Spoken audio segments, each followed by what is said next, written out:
There's a lot of people who want to get into racing, but they think that they're too old. There's too many unknowns. There's no clear path. It's not like you can just, join a local softball league and now you're doing softball.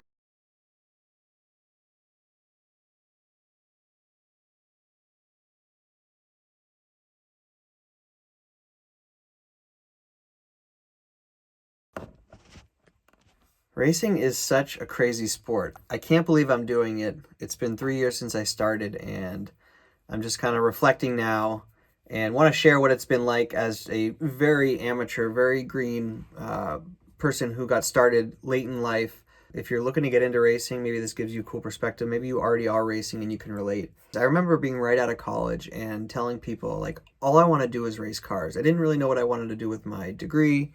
I didn't know what I wanted to do except race cars. I remember that saying. I would say it out loud to people. I would tell my parents, all I want to do is race cars. And no one really took me seriously, because how do you take a kid seriously who says that when no one in your family, none of your friend group has been exposed to motorsports? It's like a foreign world.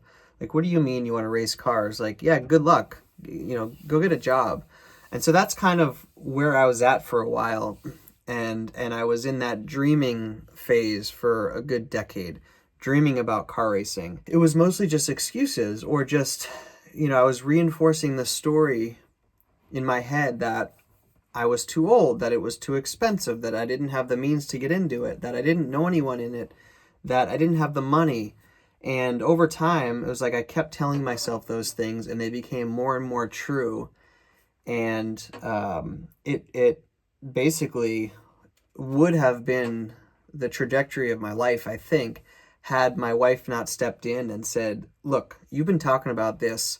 You need to go after it. If you love it so much, you need to actually go after it. And, I'm so thankful that that happened, because that was the night that collectively we made a decision that I would take a crack and get into racing. Like let's go do it. And I remember after we made that decision for me to pursue racing, it was very strange, the feeling. It was this weird feeling of, I had been listening to these excuses over and over in my head for many years of why I shouldn't go racing.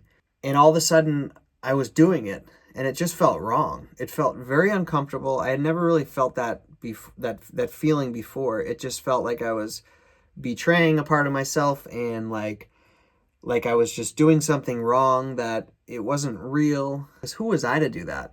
I'm someone I was too old. I didn't have enough money. It was too dangerous for me. I didn't know anyone. I didn't know how to get into it. But yet here I was doing that. And so for the first few months, it was extremely difficult. I remember we had to set for an hour every single morning before work. We went to a coffee shop together, and she worked on her own thing. I just researched, what do I need to learn? Like, how do I get into racing? Because I didn't know anything, and it's very opaque, the path, the multiple pathways to get into racing. So like I would research, like, well, what do I need to know? What decisions do I need to make? And then as soon as I found out the decisions I needed to make, I would research, okay, for this decision, what are my options? But it was very odd. It didn't feel real.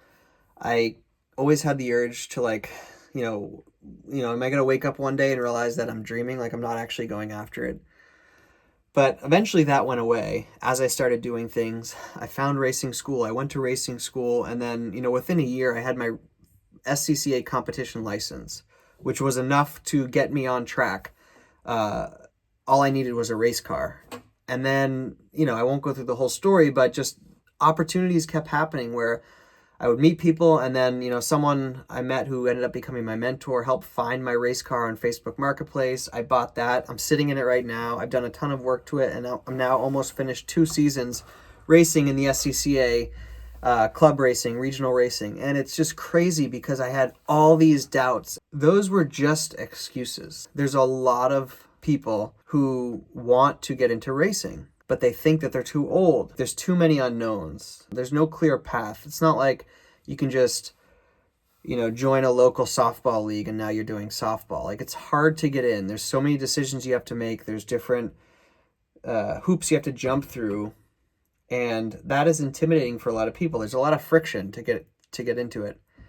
And so if you're in that position, I think like the biggest thing is you have to want it bad enough. My itch was so strong, it became sort of unbearable. Like I desperately wanted to race cars, and I wanted to do it for so long that it just kind of became ridiculous. Like, why aren't I doing it? Like, what am I doing? Why am I doing this to myself, not respecting this innate desire that I have? And I'm so glad that I did, with the help of my wife and people around me, that I was able to kind of put those excuses aside and go after it, because it has been the most incredible, rewarding journey of like self-development, both on track and off track. And I don't regret any of it. The only thing I regret was not getting into it sooner.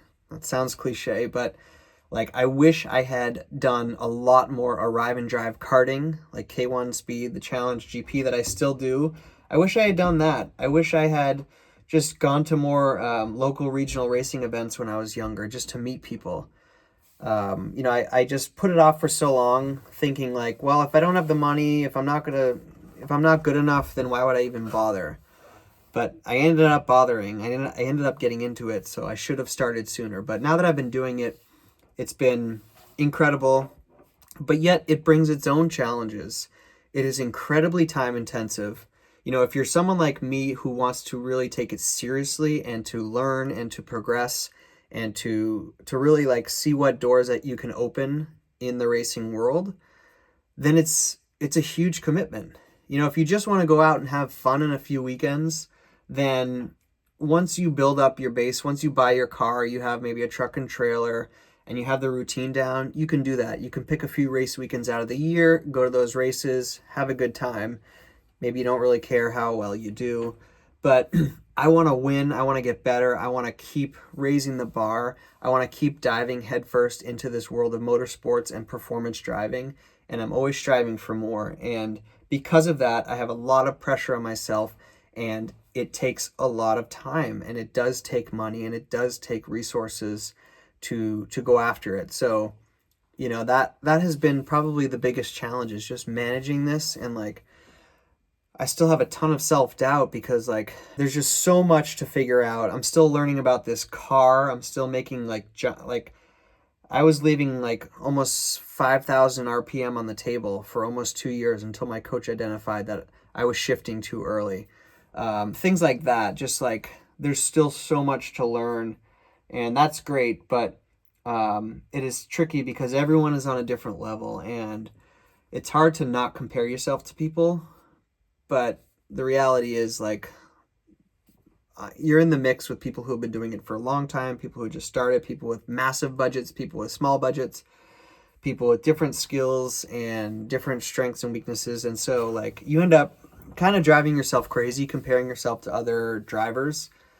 But at the end of the day, you kind of want to, because you are competing against them. And so it's not like it's irrelevant, these other drivers. You are competing. It all amounts to one thing: who's crossing the finish line first. There's a million things that go into that, from preparation to budget to experience to skill level to whatever. But like at the end of the day, the amount of times you cross the finish line first before someone else is what we're all trying to get to through all of these activities. It's just not easy, and it shouldn't be, because if it was easy, everyone would be doing it. Racing has been, I think that's it's making me really appreciate it. Like, it's so hard. It is so hard to be really good, because there's so many things that go into it. There's so much prep work for the car. There's so much like experience that you need and skills that you need to drive a car at the limit.